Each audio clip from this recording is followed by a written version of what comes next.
New Zealand ਦੇ ਵਿੱਚ mortgage rate ਦੇ ਵਿੱਚ ਇੱਕ ਵੱਡੀ ਕਮੀ ਆਈ ਹੈ, ਜਿਸ ਦੇ ਕਾਰਨ ਡੋਮੈਸਟਿਕ ਹਾਊਸਹੋਲਡ ਨੂੰ ਬਹੁਤ ਹੀ ਜ਼ਿਆਦਾ ਵਾਧਾ ਹੋਏਗਾ, ਯਾਨੀ ਉਹਨਾਂ ਦੀ ਇਨਕਮ ਦੇ ਵਿੱਚ ਵਾਧਾ ਹੋਏਗਾ।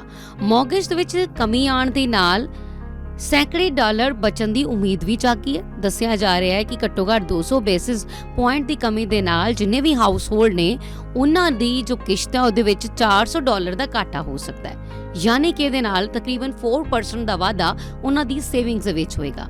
ਸੋ ਜੇ ਤੁਹਾਡੀ ਵੀ ਮੌਰਗੇਜ ਜਾਂਦੀ ਹੈ ਤਾਂ ਭਈ ਤੁਹਾਡੇ ਲਈ ਬੜੀ ਵੱਡੀ ਖੁਸ਼ਖਬਰੀ ਹੈ, ਕਿਉਂਕਿ ਇਹਦੇ ਨਾਲ ਤੁਹਾਡੇ ਸੈਂਕੜੇ ਡਾਲਰ ਬਚ ਜਾਣਗੇ।